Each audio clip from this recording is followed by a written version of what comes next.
Most people do not fail because they are weak. They fail because they are undisciplined in private. Mental toughness is not noise, hype, talent, confidence, or motivation. It is the quiet ability to keep your word when nobody is watching, to stay steady when emotions rise, and to continue when comfort begs you to stop. This book is about the hidden discipline that makes ordinary people unbreakable. Not louder, not flashier, stronger, calmer, harder to shake, and impossible to stop. Chapter 1. Stop waiting to feel ready. Most people are waiting. Waiting for confidence. Waiting for clarity. Waiting for the perfect plan.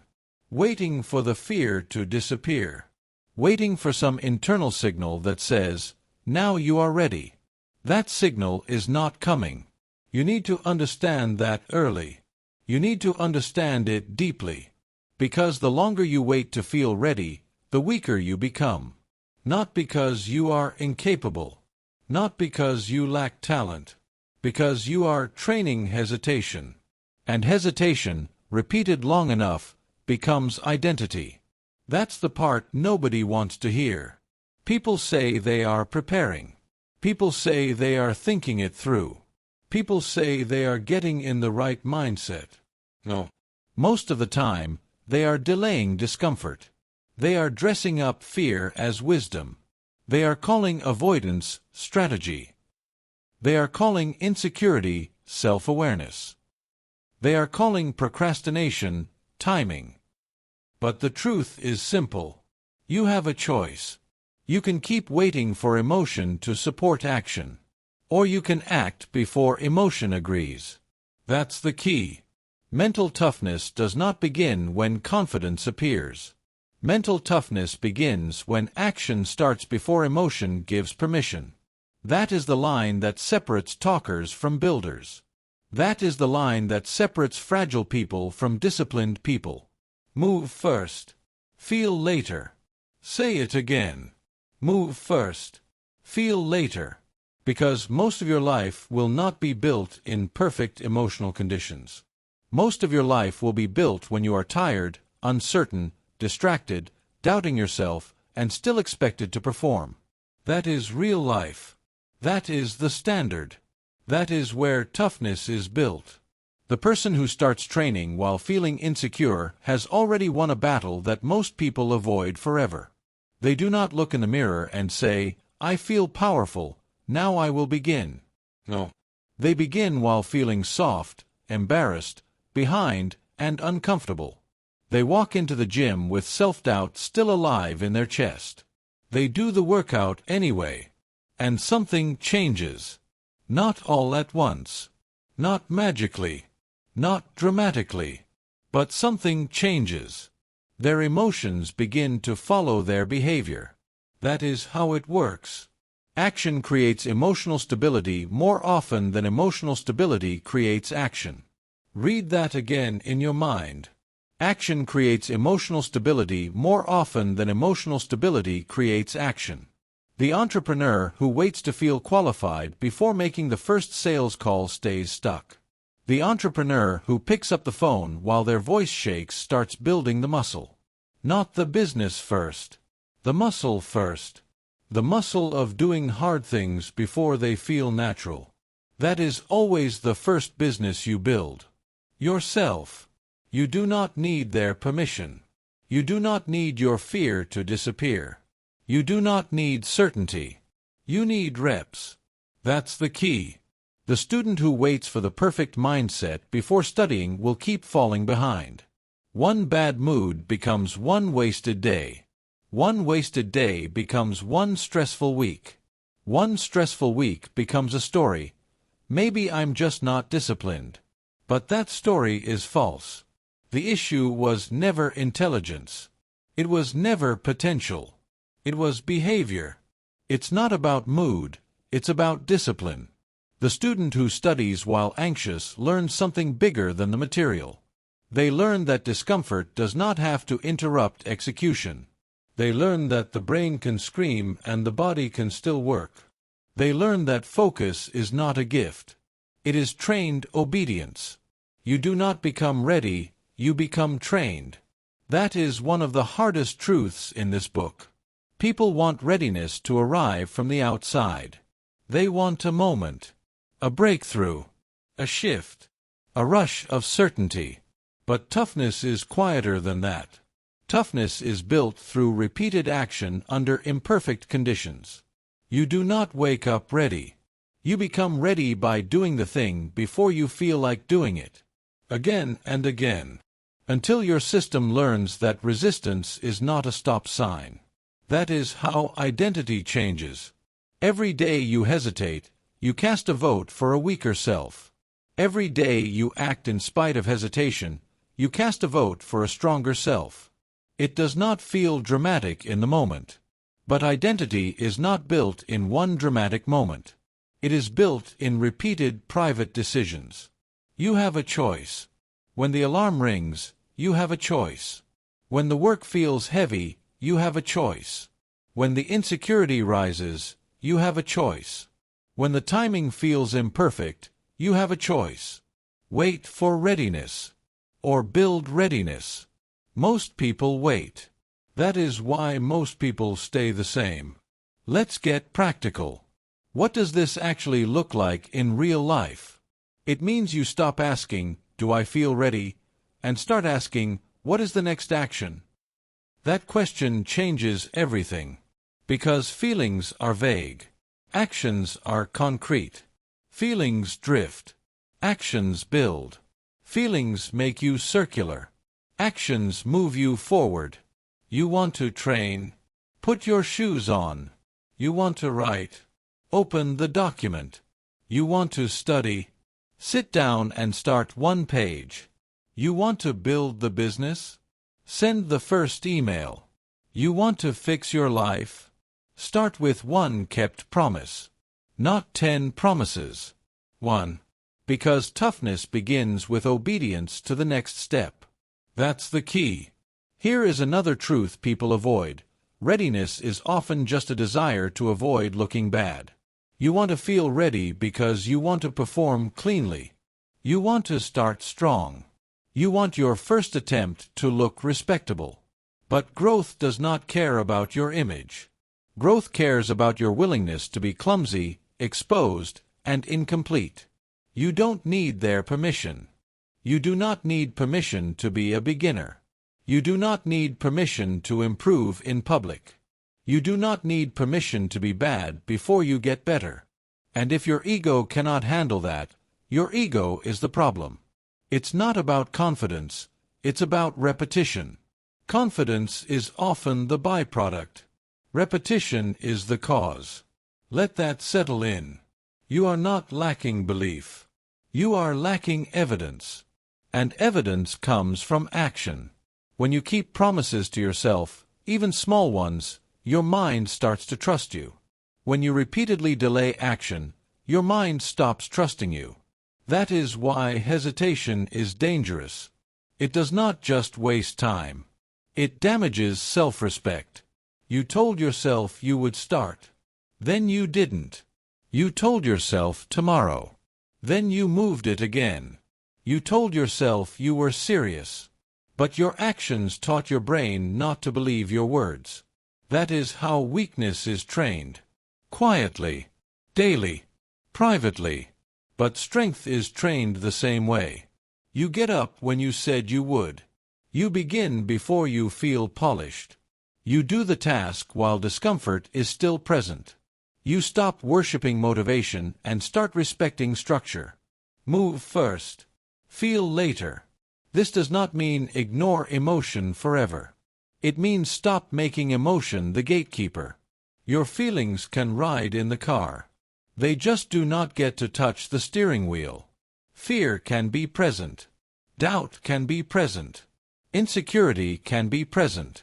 But they do not get to decide whether you act. You do. You have a choice. And here is the transformation. The more often you act before you feel ready, the less power unreadiness has over you. You stop seeing discomfort as a warning.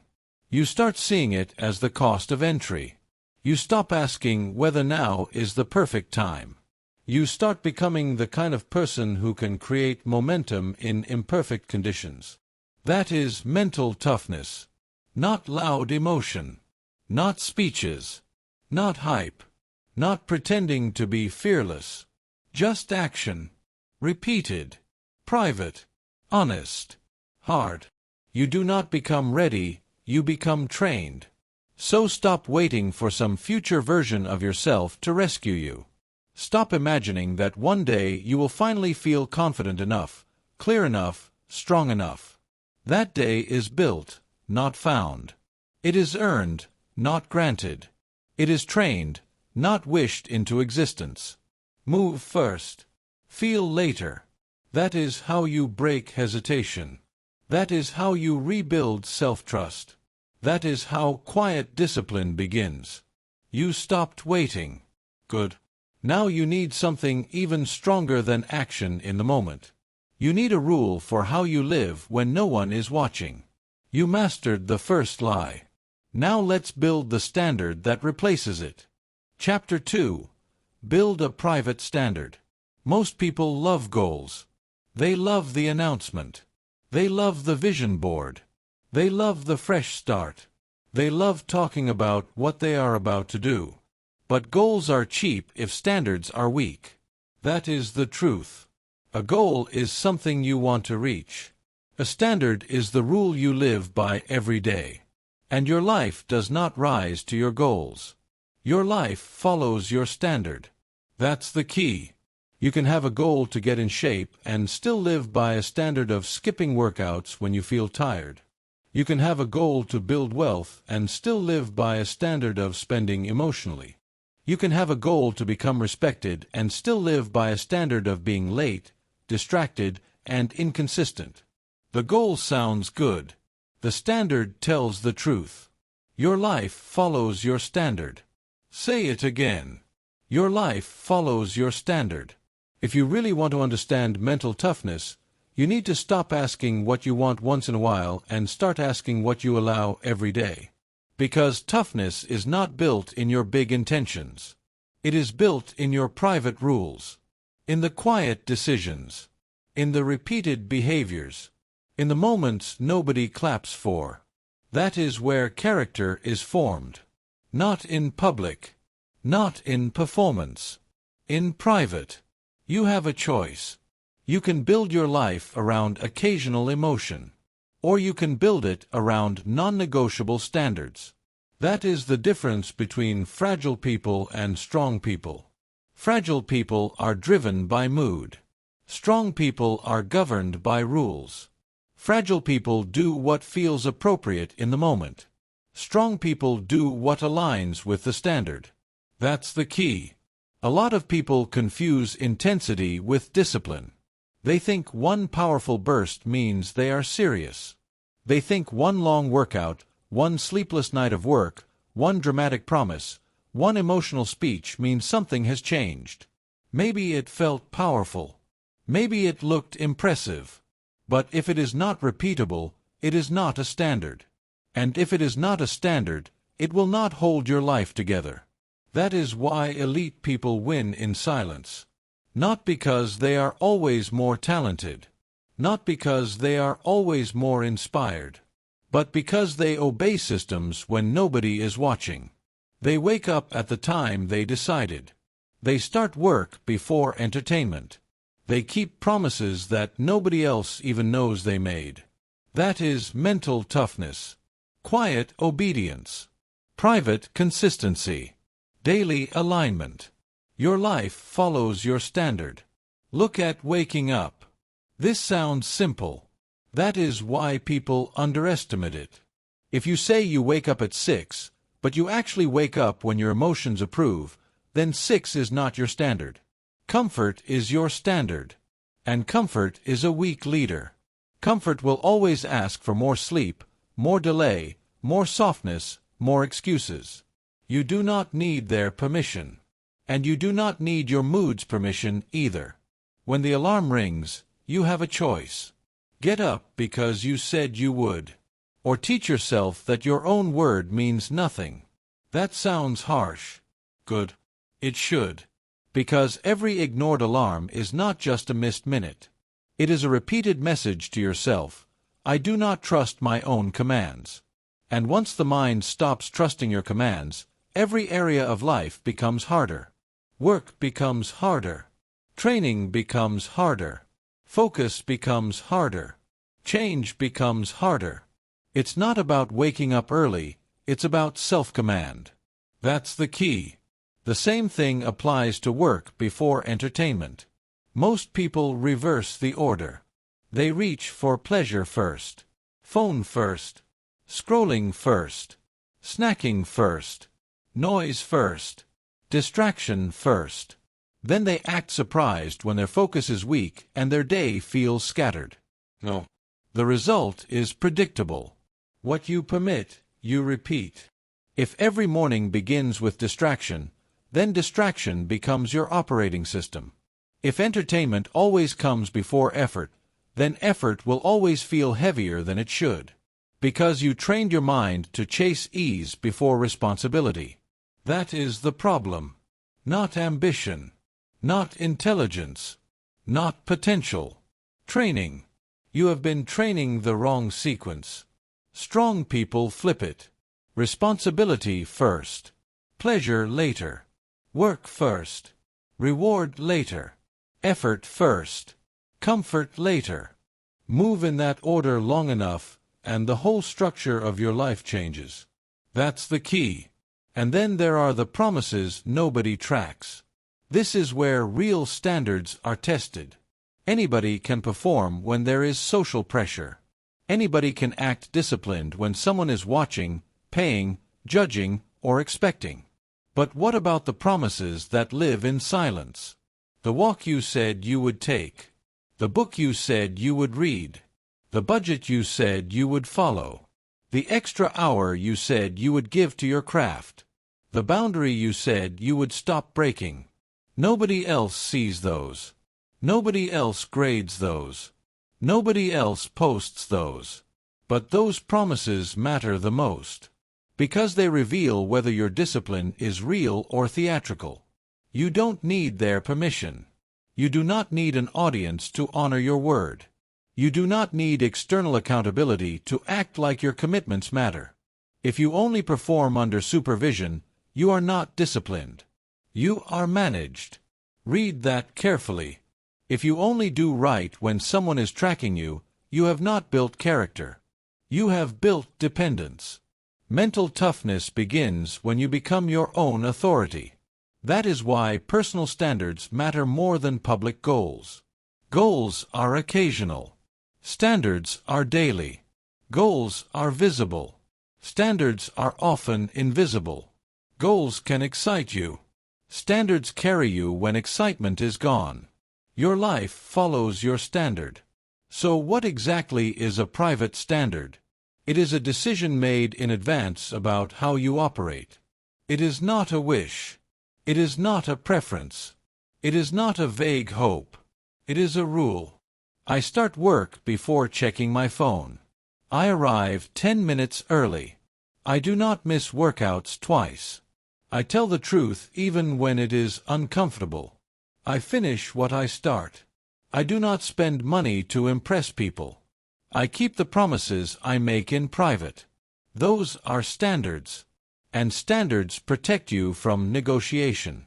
Because once the rule is clear, the moment becomes easier. You are no longer deciding from scratch every day. You are simply following the code you already chose. That's the key. Now understand the other side. What you tolerate becomes your lifestyle. If you tolerate lateness, lateness becomes part of your identity. If you tolerate excuses, excuses become your language. If you tolerate inconsistency, inconsistency becomes your pattern. And then one day you look at your life and call it bad luck. It is not bad luck. It is tolerated weakness. What you permit, you repeat. That phrase should stay with you. Because every tolerated behavior returns. Every ignored flaw trains the future. Every private compromise leaves a mark. You may think one excuse is harmless. One delay. one broken promise, one lazy decision. But repeated small permissions create a permanent standard. You have a choice. You can keep permitting the behaviors that are quietly ruining you. Or you can raise the rule. Not someday. Today. Start small. But make it real. Pick 3 standards. Not 10. 3. 1 for your body. 1 for your work. 1 for your character. For your body, maybe it is this: I train 4 days a week no matter how I feel.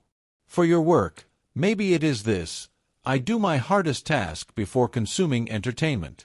For your character, maybe it is this: I keep my word even when no one would know if I failed.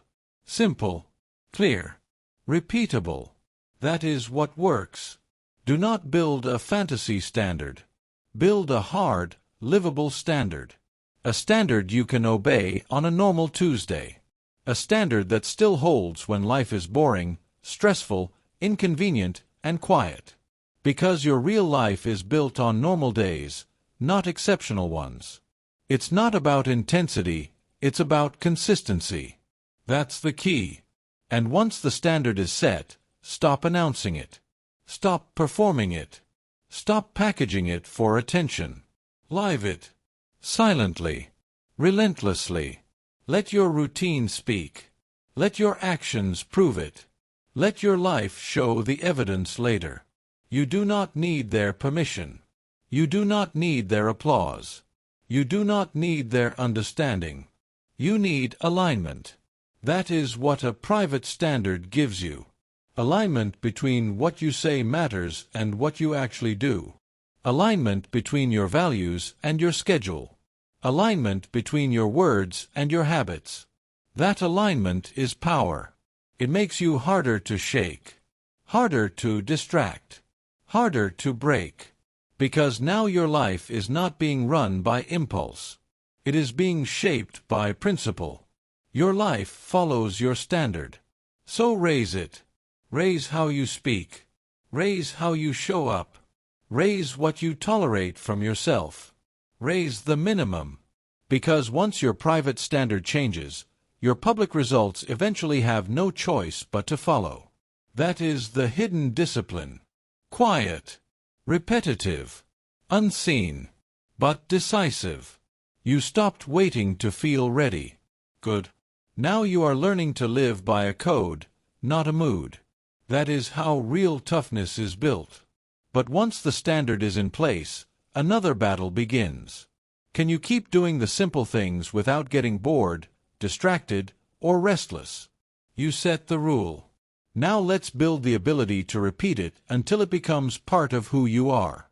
Chapter 3. Make peace with repetition. Most people want the breakthrough. They want the moment, the secret, the spark, the dramatic shift. They want transformation to feel exciting. But that is not how toughness is built. Toughness is not built in rare heroic moments. It is built in boring, repeated behaviors. It is built in the things that do not look impressive. The things that do not get applause. The things that do not make a good story. The small actions done again and again until they stop feeling optional. That's the key. The boring work builds the dangerous person. Read that slowly. The boring work builds the dangerous person. Not the flashy work. Not the loud work. Not the work people post about. The boring work. Because repetition is where identity hardens. Anybody can act disciplined once. Anybody can have one inspired day. Anybody can push hard when emotion is high, when the music is right, when the goal is fresh, when other people are watching. That is not mastery. That is a mood. Mastery belongs to the person who can do the simple thing again and again without needing novelty, applause, or emotional stimulation. You have a choice. You can keep chasing excitement, or you can build power through repetition. That is the difference between amateurs and professionals. Amateurs need the task to feel interesting. Professionals train themselves to become consistent whether the task feels interesting or not. That's the key. Look at athletes. The elite athlete does not become elite because they love dramatic moments. They become elite because they can drill the fundamentals longer than everyone else. Same footwork, same movement, same mechanics, same corrections, over and over. They are not above the basics. They are married to the basics. That is why they are dangerous. Not because they know more tricks. Because they respect repetition more than other people. The boring work builds the dangerous person. The same is true for writers. Most people romanticize writing. They imagine a flash of inspiration, a perfect environment, a deep emotional state. But the real writer sits down and produces pages even when the sentences feel average, even when the ideas come slowly, even when the work feels flat. They understand that good writing is often hidden inside ordinary writing, and the only way to reach it is through repetition. You do not need their permission. You do not need inspiration's permission either. You need pages. Because repeatable effort beats emotional brilliance. That's the key. The same is true in ordinary jobs, in businesses, in crafts, in life. A strong worker improves one small process over months instead of constantly trying to reinvent the whole system. They stop asking, "How do I make this exciting?" and start asking, "How do I make this better?" 1% cleaner, 1% faster, 1% sharper. It looks boring from the outside. That is why most people overlook it. But the person doing it is building something the distracted mind never gets: depth. That is what repetition gives you. Depth. Not just activity. Not just motion. Depth. And depth is what separates serious people from scattered people. Most people keep resetting because they are addicted to novelty. They start a routine. Then they get bored. They start making changes too early. New plan, new method, new app, new goal, new identity. They are not building. They are escaping. They are using constant reinvention to avoid the one thing that actually creates results: repetition. It's not about novelty, it's about discipline. That's the key. You need to understand this at a deeper level. When you keep demanding excitement from the process, you insult the process. You act as if ordinary work is beneath you. You act as if the simple repetition that builds real skill is too basic for your attention. But the truth is brutal. If you cannot handle the ordinary, you do not deserve the extraordinary. Read that again. If you cannot handle the ordinary, you do not deserve the extraordinary. Because the extraordinary is almost always built inside the ordinary. The work that feels repetitive is often the work that is changing you the most.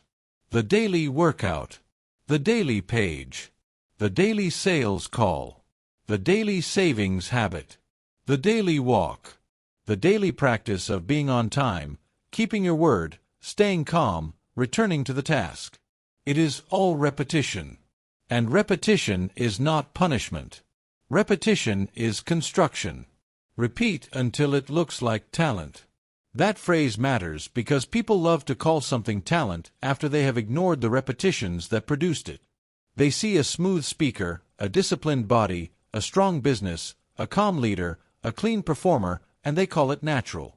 No. Most of the time, what you are seeing is repeated effort that became invisible. That is how skill works. That is how poise works. That is how toughness works. Repeat until it looks like talent. You have a choice. You can keep being impressed by appearances, or you can respect the repetitions behind them. Once you understand that, your whole relationship with progress changes. You stop looking for magic. You stop chasing emotional highs. You stop abandoning the basics because they feel too simple. You begin to see repetition for what it really is: identity training. Because every repeated action tells your nervous system, this is who we are. When you train every week, you are not just exercising. You are teaching the self, we do hard things consistently. When you write every day, you are not just producing content. You are teaching the self, we create on command. When you improve one process at work over time, you are not just becoming efficient. You are teaching the self, we refine, we do not drift. Repetition is where identity hardens. That's the key. Now let's get practical. How do you make peace with repetition? First, stop asking whether the task is exciting. Ask whether it is necessary. That question removes emotion from the center. Necessary work does not need to entertain you. It needs to be done. Second, reduce your obsession with variety. Variety has a place. But too much variety weakens skill. If you are constantly changing methods, you never stay in one lane long enough to build real capacity. Pick the basics. Stay with them longer than your emotions want to. Third, learn to measure progress differently. Do not only measure progress by dramatic outcomes. Measure by consistency, by lower resistance, by cleaner execution, by how little negotiation is left. Progress is not always visible in big jumps. Sometimes it is visible in smoother repetition. That's the key. Fourth, build rituals around the work. Same time, same place, same opening move. Make the entry into repetition easier. Do not rely on motivation to start. Use structure to start. Fifth, stop glorifying intensity and start respecting durability. A person who can go hard for one day is not impressive. A person who can stay steady for 1 year is. It's not about intensity, it's about endurance. And endurance is built through repetition. Now here is the deeper truth. Repetition also reveals your character. Because after the excitement fades, only two things remain. Your standard and your honesty. Do you really want the result? Or did you only want the feeling of beginning? Do you really respect the craft? Or did you only want the image of being someone who does? Repetition exposes that. That is why so many people run from it. Because the repetitive phase is where fantasy dies.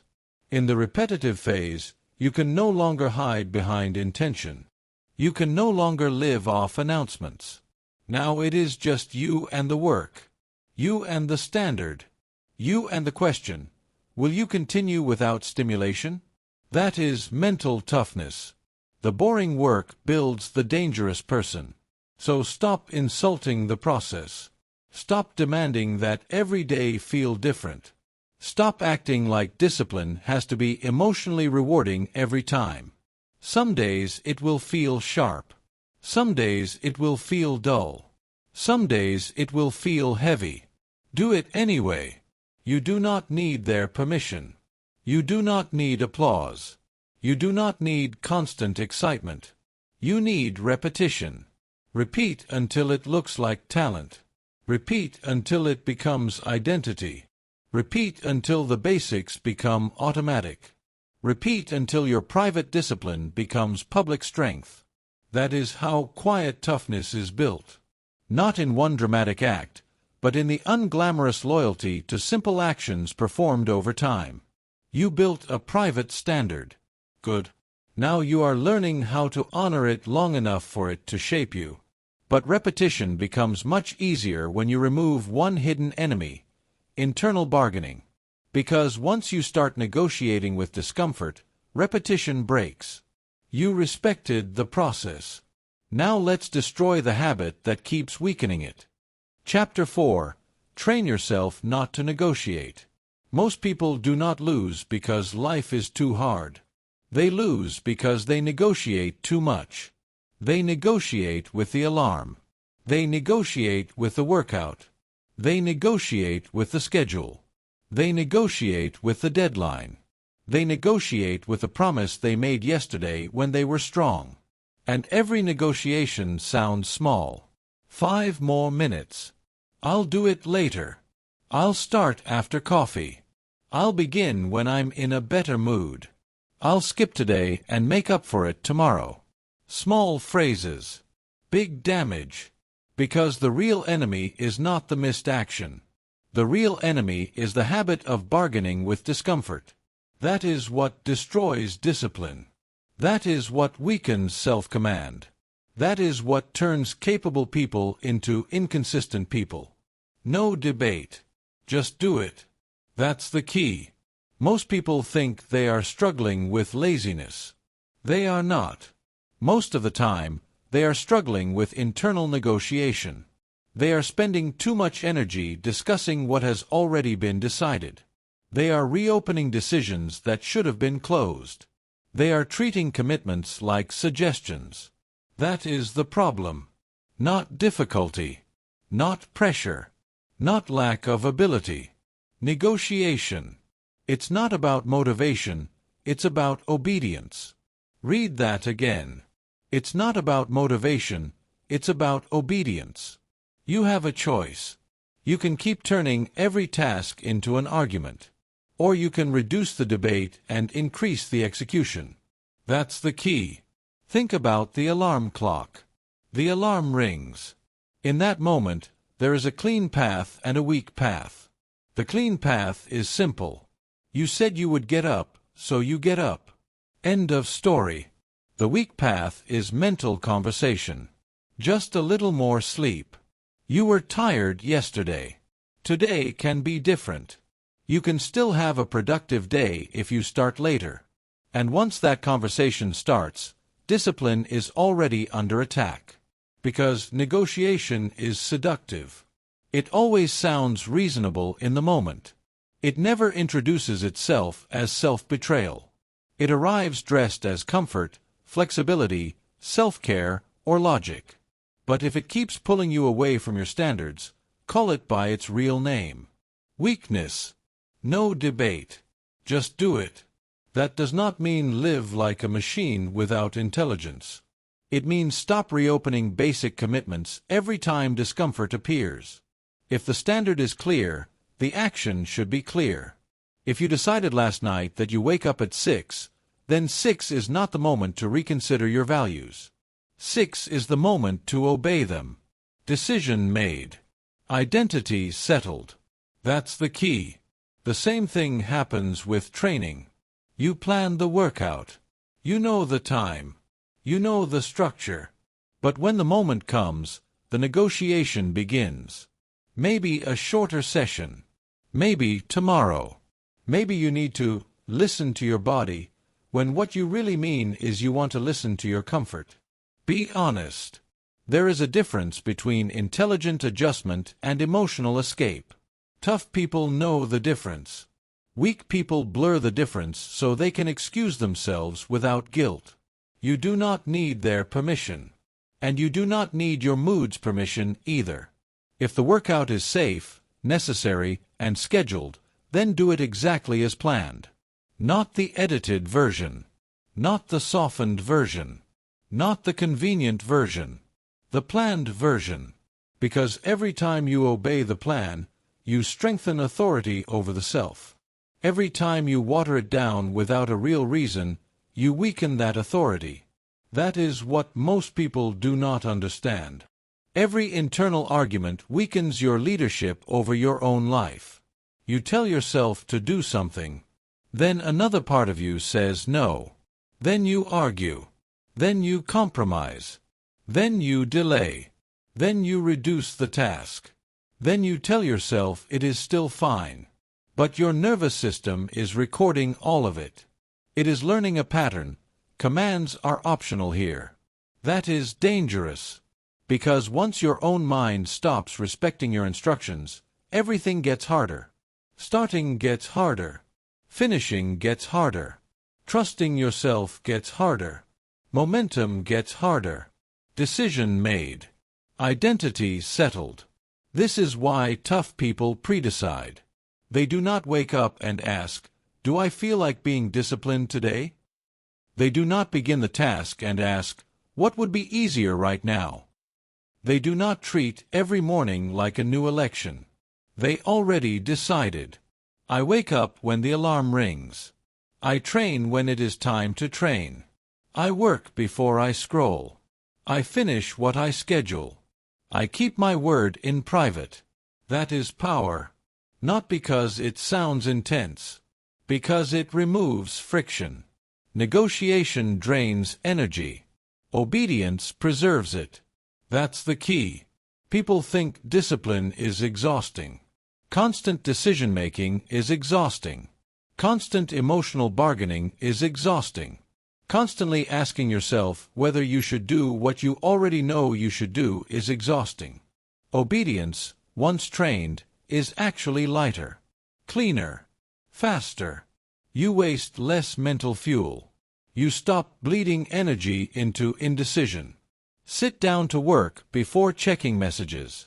That one habit alone can change a life. Why? Because the moment you check messages first, you surrender the morning. You hand your attention to other people. You invite noise before focus. You let the outside world set your mental tone. And then, after 10 minutes becomes 30, and 30 becomes 60, you say you are not in the mood to work. No. You trained distraction first. No debate. Just do it. Sit down before the world gets a vote. Open the document. Start the task. Do the first block of work. Then deal with everything else. You have a choice. Protect your mind before it gets scattered. Or let the day get stolen in pieces. That's the key. Now, let's be practical. How do you train yourself not to negotiate? First, shrink the decision window. The longer you pause, the weaker you become. When the alarm rings, move. When it is time to train, change clothes immediately. When it is time to work, begin with the first obvious task. Action kills negotiation by starving it of time. Second, script your standards in plain language. Not vague ideas. Clear commands. I stand up when the alarm rings. I start work before I check my phone. I finish the session I planned. Clarity removes loopholes. Loopholes feed weakness. Third, notice your favorite excuses. Everybody has a pattern. Tired. Busy. Later. Tomorrow. Not in the mood. Once you know your excuses, you stop respecting them. You hear them early. You cut them off faster. Fourth, reduce optionality where you can. Lay out the clothes. Prepare the workspace. Schedule the time.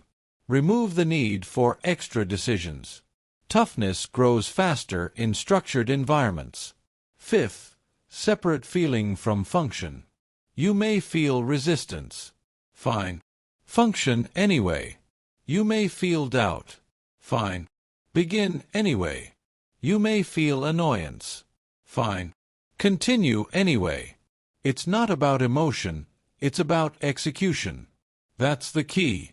Now, this does not mean never adapt. Life is real. Emergencies happen. Injuries happen. Priorities shift. But weak people abuse flexibility.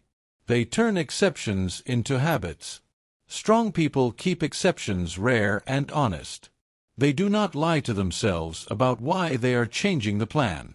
That honesty matters. Because negotiation survives in vagueness. Strength lives in truth. If you are skipping because you are avoiding discomfort, say that. If you are delaying because you want ease, say that. Stop hiding from your own motives. The more honest you become, the less power the excuse has. You don't need their permission. You do not need anyone to clap because you did what you said you would do. You do not need recognition for keeping ordinary promises. This is private work. Quiet work. Identity work. This is where hidden toughness is built. In the seconds after the alarm. In the minutes before the workout. In the choice to start before scrolling. In the refusal to reopen what has already been decided. Decision made. Identity settled. That phrase matters because it reminds you who is in charge. Not your comfort. not your temporary emotion, not the version of you that always wants one more excuse. You, the disciplined self, the self that chooses standards and honors them. And the more often you act from that self, the stronger it becomes. That is how discipline compounds. One clean decision, then another,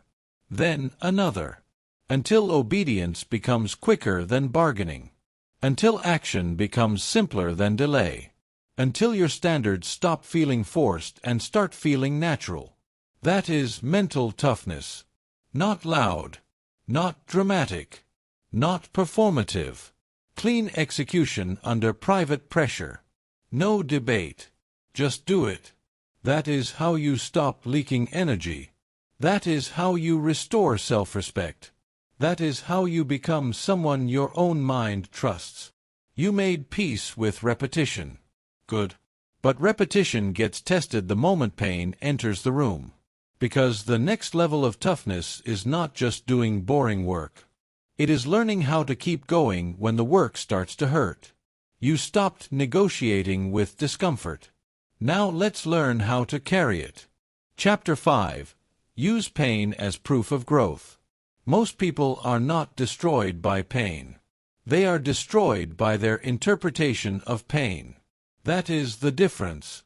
Pain shows up. Discomfort shows up. Pressure shows up. Resistance shows up. And immediately, most people assume something is wrong. This is too hard. This must not be for me. Maybe I'm not built for this. Maybe I should stop. Maybe this is a sign. Sometimes pain is a warning.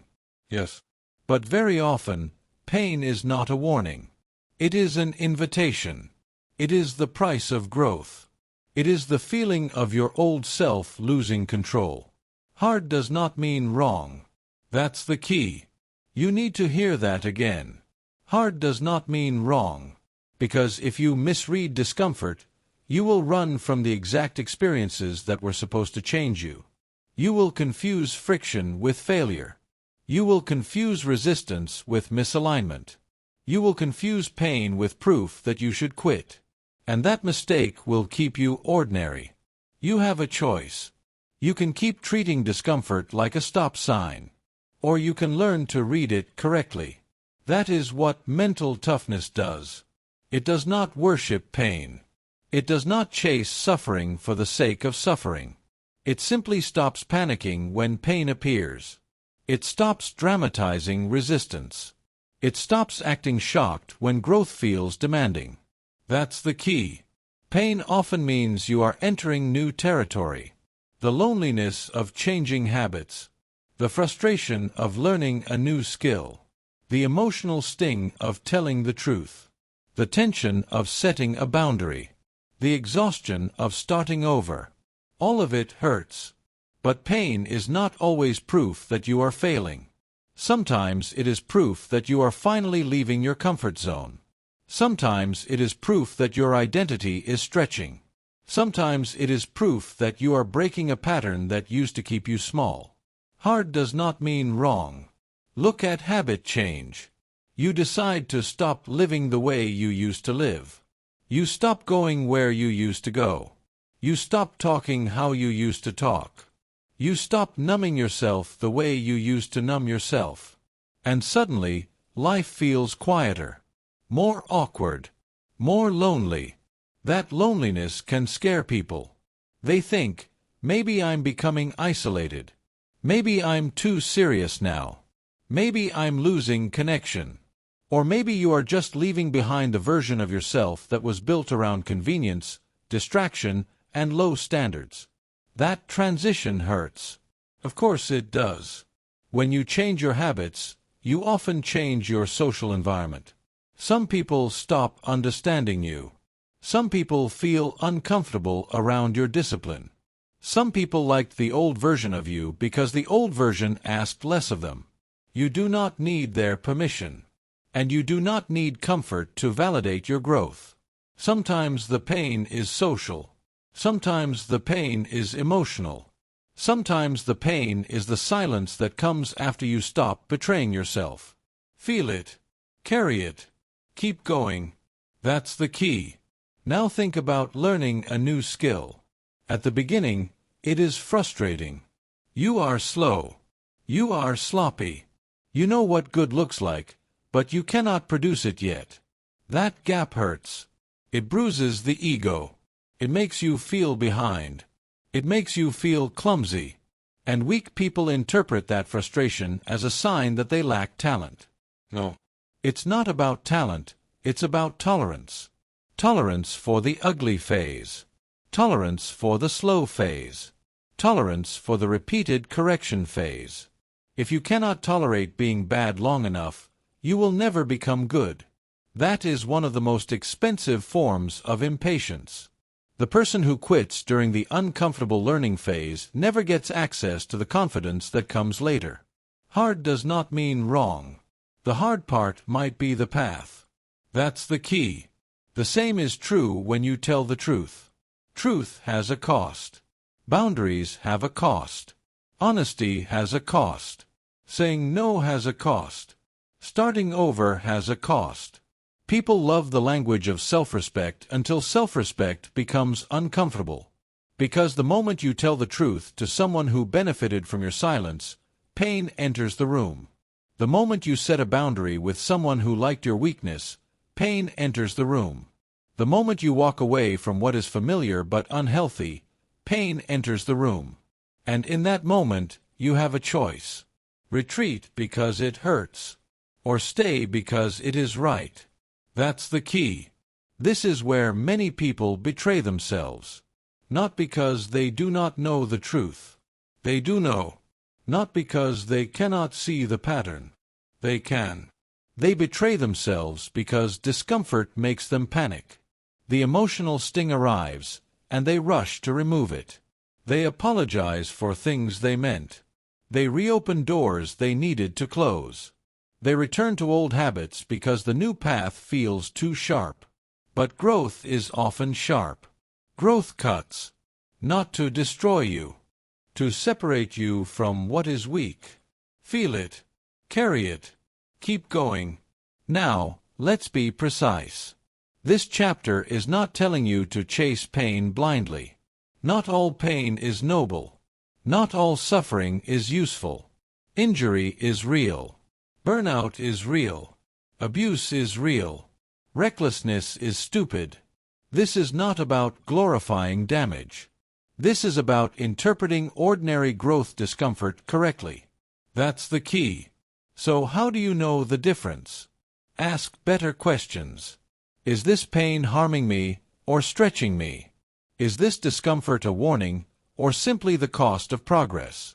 Am I actually in danger, or am I just unfamiliar with this level of effort, honesty, discipline, or change? Those questions matter.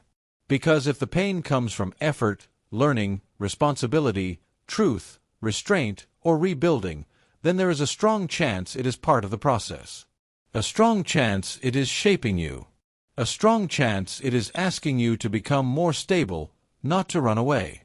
Hard does not mean wrong. Here is the real skill. Stay useful while discomfort is present. That is mental toughness. Not feeling nothing. Not pretending nothing hurts. Not becoming cold and emotionless. Staying useful. Can you still think clearly while pressure is present? Can you still act responsibly while frustration is present? Can you still do the next right thing while fear is present? Can you still be disciplined while boredom is present? That is the test. Feel it. Carry it. Keep going. That phrase matters because it gives pain the correct role. Pain can ride with you. It does not get to drive. You can feel the weight and still function. You can feel the sting and still stay aligned. You can feel the discomfort and still remain useful. Useful is the word. Because pain becomes dangerous when it turns into drama. When every hard moment becomes a story. When every setback becomes an identity.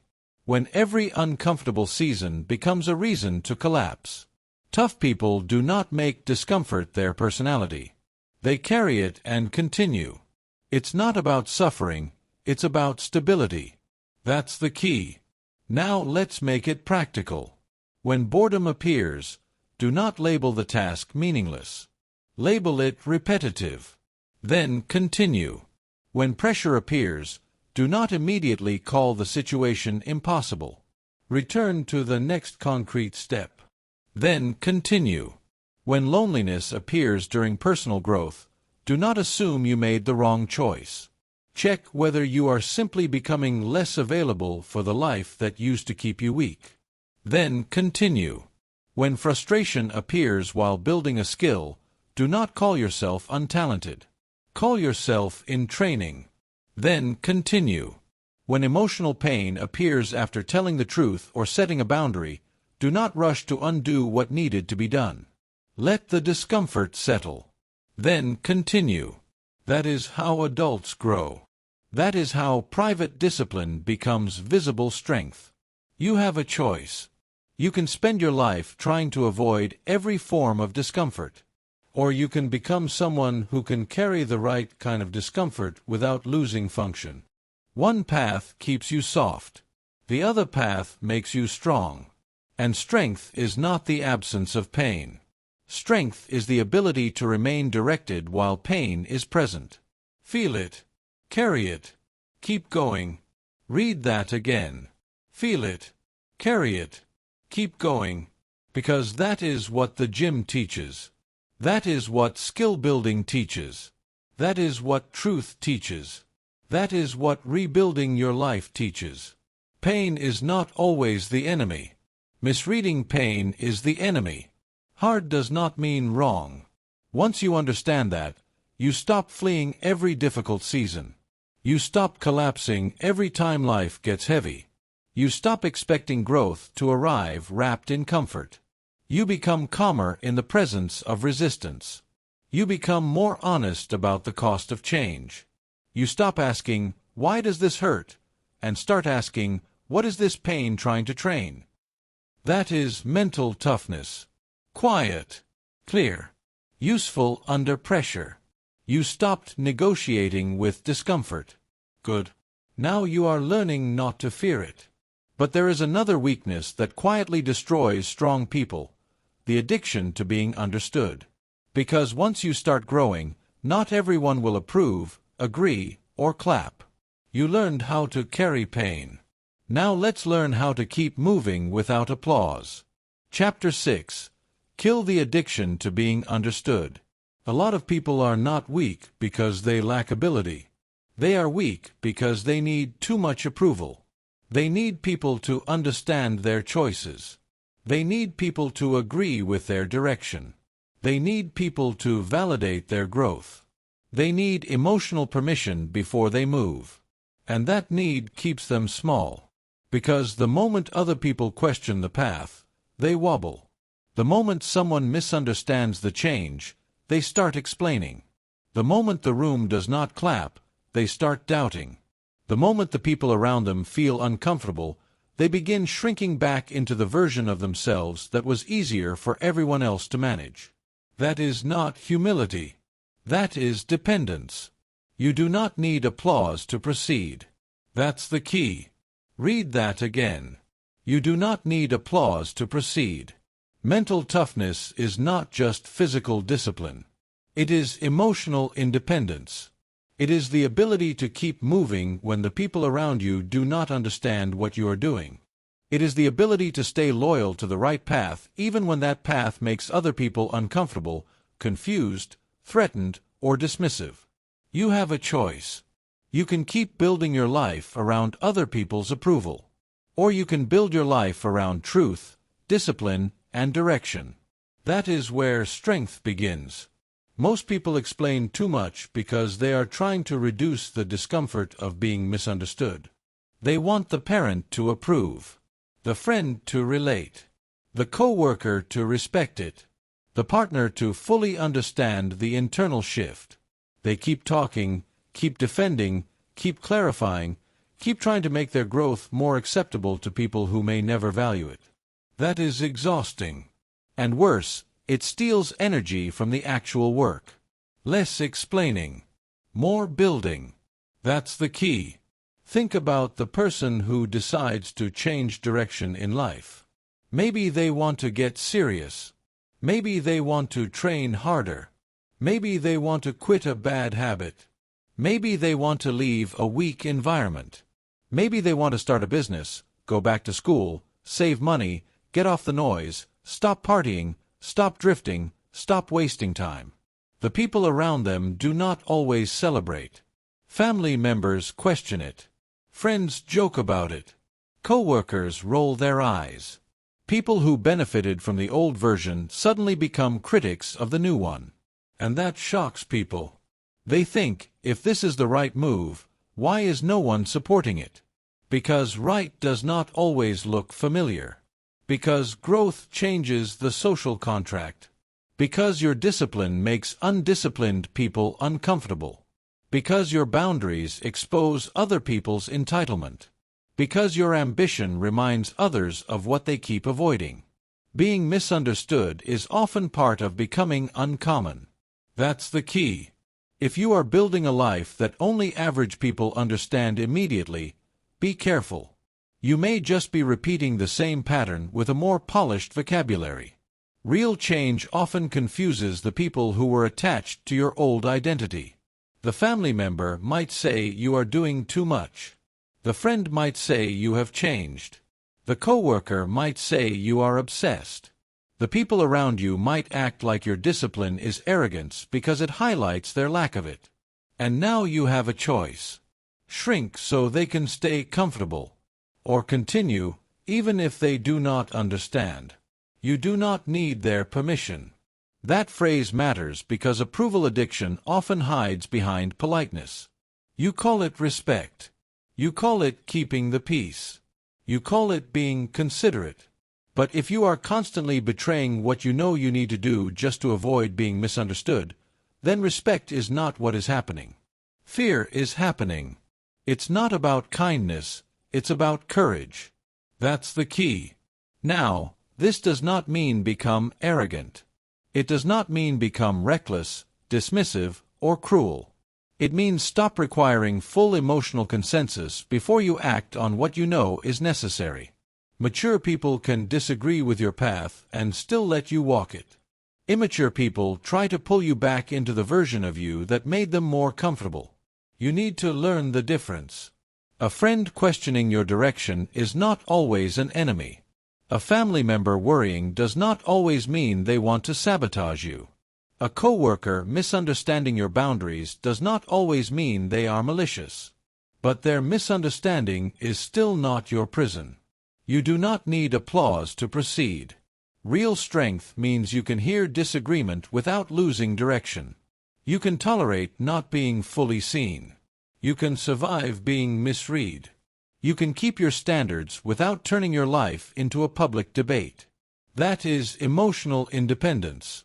And emotional independence is expensive. It costs approval. It costs comfort. It costs belonging in rooms that were built around your weaker habits. But what it gives you is far more valuable. It gives you your energy back. Because once you stop managing everyone else's opinion of your choices, that energy returns to the work itself, to the training, to the study, to the business, to the healing, to the routine, to the private standard, to the actual life you are trying to build. Less explaining, more building. That's the key. Look at discipline. A person starts waking up earlier, eating cleaner, training consistently, protecting their schedule, saying no more often, drinking less, spending less, talking less. Immediately, people around them start reacting. You're too intense. You don't have to be so strict. Live a little. You used to be more fun. Why are you acting different? Listen carefully. Sometimes people say those things because they miss you. Sometimes because they feel judged. Sometimes because your discipline quietly accuses their excuses. Sometimes because your growth changes the role they assign to you. But none of that changes the truth. If the habit is making you stronger, clearer, calmer, more stable, more self-respecting, then keep going. You do not need applause to proceed. You also do not need to convert everyone. That is another trap. Once people stop understanding your choices, do not waste your life trying to turn every critic into a supporter. Some people are not meant to understand the season you are in. Some people only understand results after the fact. Some people only respect discipline once it becomes undeniable. Fine. Let time explain. That's the key. Less explaining. More building. The same thing happens with boundaries. The moment you stop overgiving, some people call you selfish. The moment you stop responding instantly, some people call you cold. The moment you stop saying yes to everything, some people call you difficult. The moment you become harder to use, some people suddenly have a problem with your personality. That is information. Do not panic. Do not over-explain. Do not rush to soften the truth just to be liked again. You have a choice. Return to self-betrayal so people can stay comfortable. Or let the discomfort reveal who only valued your lack of boundaries. That's the key. Being misunderstood does not mean you are wrong. Sometimes it means you are finally clear. Sometimes it means you are no longer available for confusion. Sometimes it means you have stopped packaging truth in a way that protects everybody else from feeling anything. And that is necessary. Toughness includes the ability to disappoint people without collapsing, to be misread without unraveling, to be questioned without abandoning yourself, to be lonely for a season without running back to what was familiar and weak. It's not about being liked, it's about being aligned. That's the key. Now let's make this practical. When people question your path, do not react immediately. Pause. Ask yourself one question. Are they right, or are they simply uncomfortable? Those are not the same thing. When friends mock your discipline, do not rush to prove anything. Let your consistency answer over time. When family members do not understand your new direction, speak clearly once. Then live it. Not every decision needs a full defense. When coworkers misunderstand your boundaries, stay calm. Repeat the boundary. Do not decorate it with guilt. When you feel the urge to over-explain, stop and ask, am I seeking understanding, or am I begging for permission? That question will expose a lot. Because many people do not actually want understanding. They want relief. They want the emotional discomfort of disapproval to disappear. They want everyone to smile at the version of them that is finally getting serious. But serious growth rarely gets universal applause at the beginning. You do not need their permission. You do not need their applause. You do not need their instant understanding. You need self-respect. You need direction. You need stamina. That is what mental toughness sounds like in private. Fewer explanations. Cleaner decisions. Less emotional leakage. More focus. More work. More calm. Less explaining. More building. Once you live that way, something powerful happens. You stop wasting hours rehearsing conversations in your head. You stop trying to manage other people's reactions. You stop turning your life into a performance for acceptance. The noise quiets down. And in that quieter space, your standards get stronger. That is freedom. Not freedom from criticism. Freedom from dependence on it. You are no longer trapped by whether they approve. You are no longer pausing your growth until the room understands.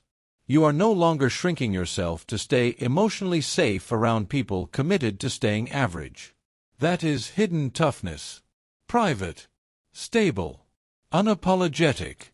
You learned how to carry pain. Good. Now you are learning how to carry misunderstanding without losing direction. That is emotional strength. But to hold that strength, you must master the place where all weakness begins or ends, the story inside your own head. You stopped chasing approval. Now let's take control of the voice that speaks when no one else is there. Chapter 7. Control the story in your head. Your life is shaped by more than what happens to you. It is shaped by what you say to yourself about what happens to you. That is where most people lose. Not in the event. In the interpretation. Not in the pressure. In the internal language. Not in the setback. In the story they build around it. One person gets hit and says, "This is part of it." Another gets hit and says, "This always happens to me." One person feels pressure and says, "Stay focused." Another feels pressure and says, "I'm falling apart." One person gets rejected and says, "Keep moving." Another gets rejected and says, "Maybe I'm not built for this." Same event. Different story. Different future. That's the key. Mental toughness depends on commanding inner speech before inner speech commands behavior. Because if you do not control the voice in your head, that voice will control your pace, your standards, your energy, your identity, and eventually your entire life. Speak like someone who survives. Read that again. Speak like someone who survives. That does not mean lie to yourself. It does not mean become fake, delusional, or empty. It means stop using your own mind as a weapon against yourself. It means stop narrating your life in a way that makes you smaller, weaker, slower, more emotional, and more fragile. You have a choice. You can let your first emotional reaction become the official story. Or you can interrupt it, correct it, and replace it with language that keeps you functional. That's the key. Weak people repeat weak sentences. I'm behind. This is too much. I can't handle this. Nothing ever works. I always mess this up. Maybe I'm just not made for this.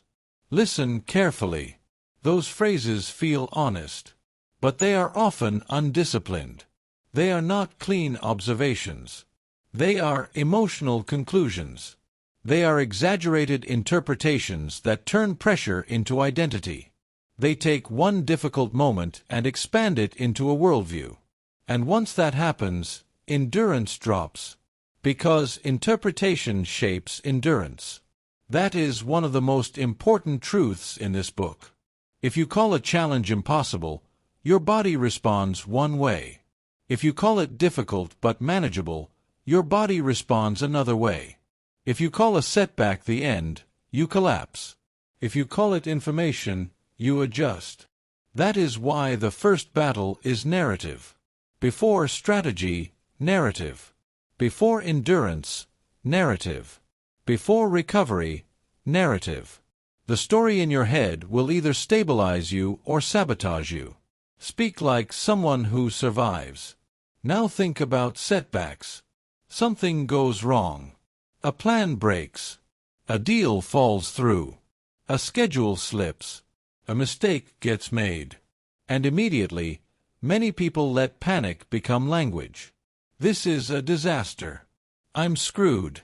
Everything is going wrong. Now I'm back at zero. No. Slow down. You are not at zero. You are in difficulty. That is different. No drama. No pity. No surrender. That's the key. Tough people are not people who never feel the emotional surge.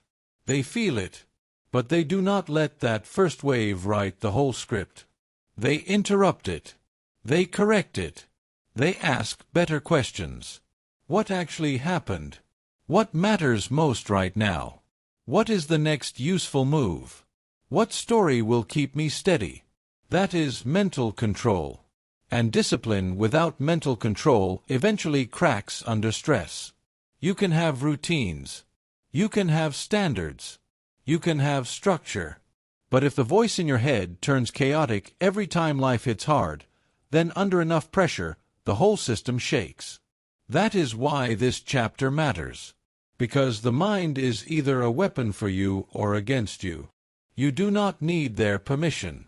But you also do not need your own panic's permission to keep moving.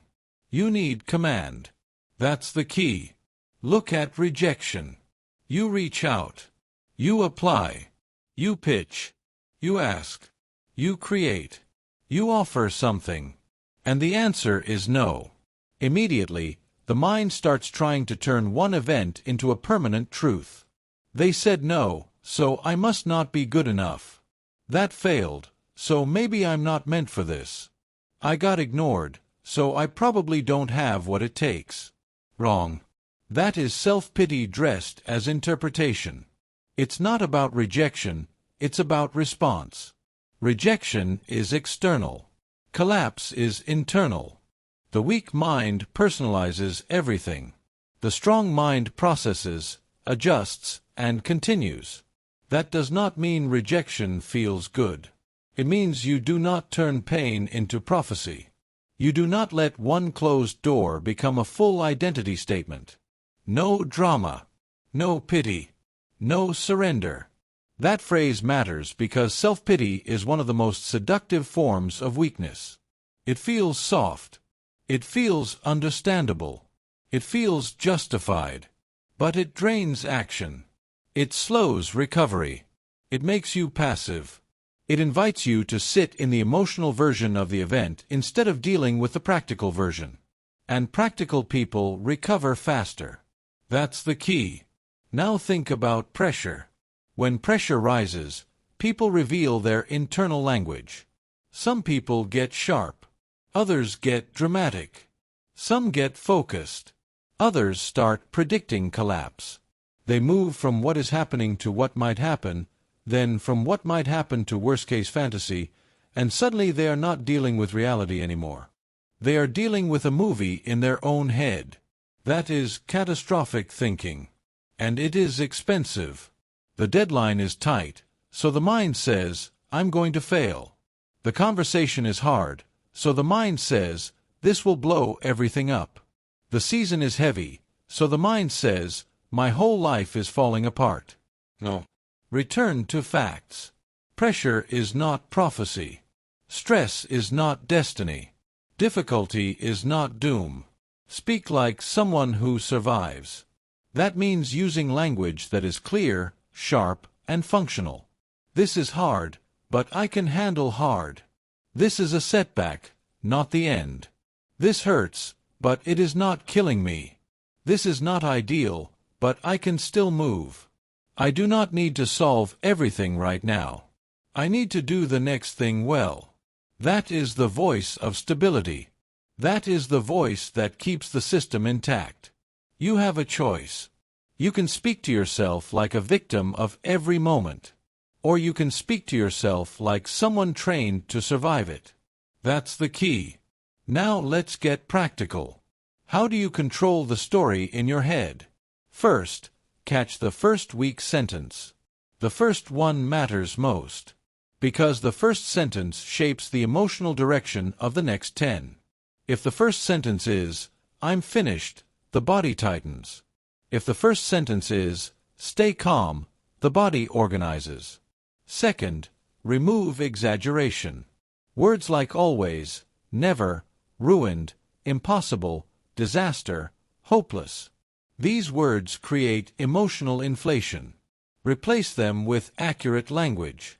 Hard, frustrating, uncomfortable, incomplete, temporary, specific.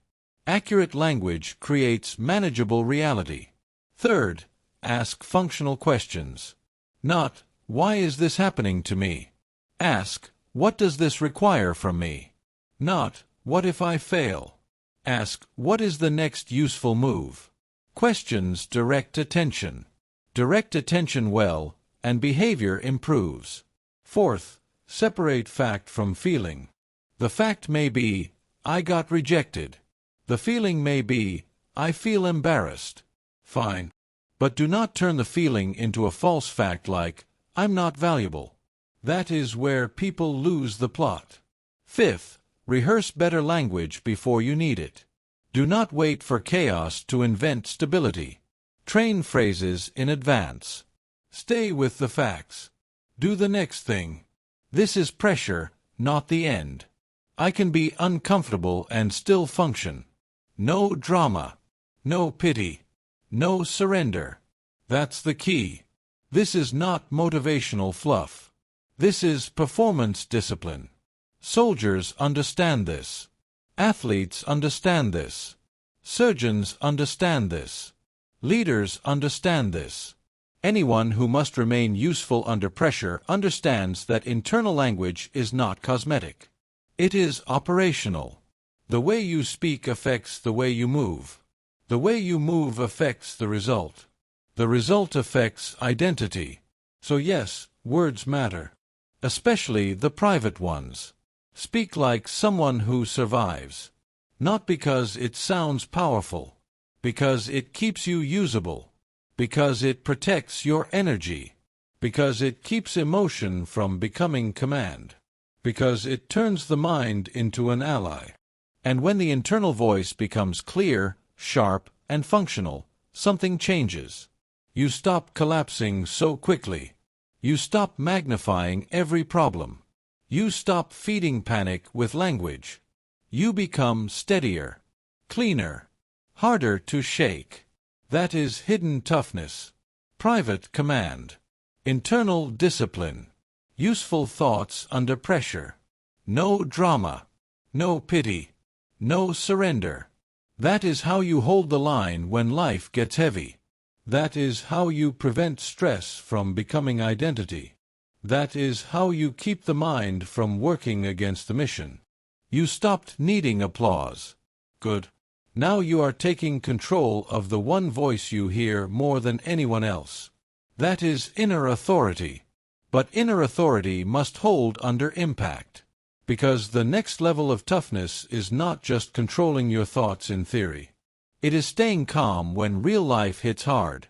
You mastered the story. Now let's master your state under pressure. Chapter 8. Stay calm when life hits hard. Anyone can look strong when life is easy. Anyone can sound disciplined when the plan is working. Anyone can feel confident when the money is coming in, the body feels good, the relationships are stable, and the future looks clean. That is not the test. The test is what happens when life hits hard. When the money drops. When the criticism comes. When the routine breaks. When the pressure rises. When the household gets tense. When the plan gets interrupted. When the unexpected enters the room and demands a response. That is where real toughness is revealed. Not in effort alone. In composure. Because resilience is not just persistence. Resilience is composure under pressure. It is the ability to stay steady while the situation is unstable.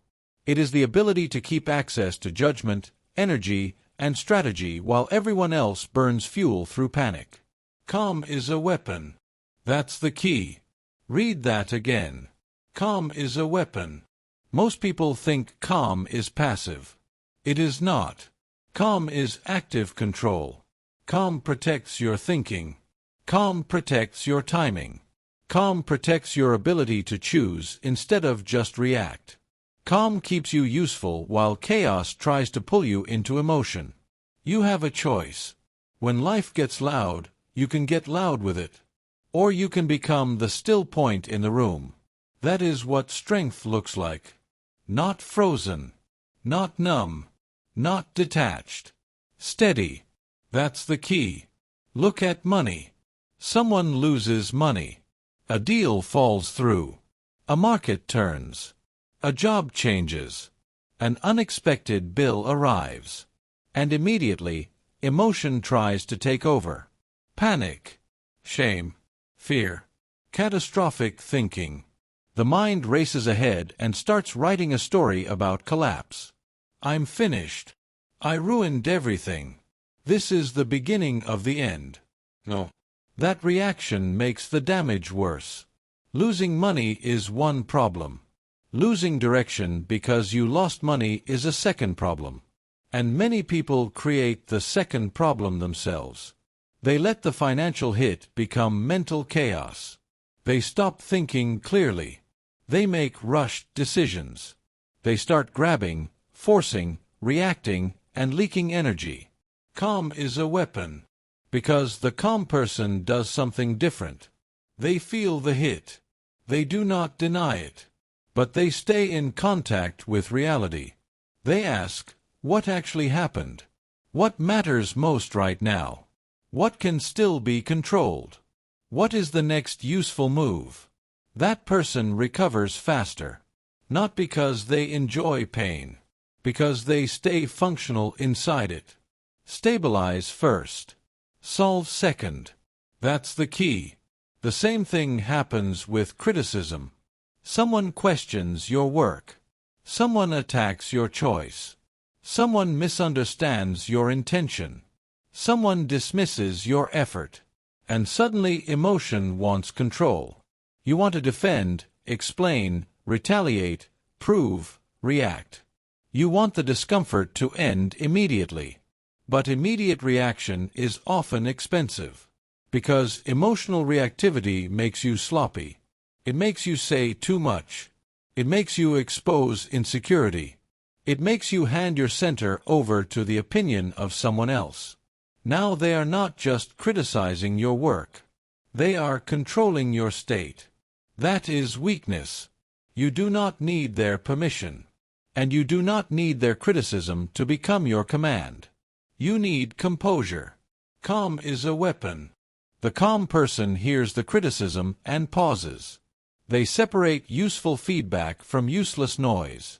They do not collapse if the criticism is true. They do not explode if the criticism is unfair. They stay grounded long enough to decide what deserves action and what deserves dismissal. That is power. Not because it looks impressive. Because it preserves energy. That's the key. Now bring this into the home. Something goes wrong at work, and many people drag that energy into dinner. Something goes wrong in a relationship, and they drag that energy into the next meeting. Something stressful happens in the morning, and now the whole day is contaminated. One bad hour becomes a bad day. One bad day becomes a bad week. That pattern destroys lives slowly. Because chaos spreads when you do not contain it. The listener needs to understand this clearly. Not every hard moment deserves access to your entire life. Not every setback gets to infect every room. Not every emotional hit should be allowed to spill into every conversation, every task, every decision. You have a choice. You can let one problem become 5. Or you can contain the damage. That is mental toughness. The disciplined person says, "This happened here. I will deal with it here. I will not let one setback poison everything else. I will not let one argument become my whole personality for the day. I will not let one disappointment decide how I speak to everyone around me." That is maturity. Stabilize first. Solve second. That phrase matters because most people reverse the order. They try to solve while they are still emotionally flooded. They try to fix while their nervous system is running wild.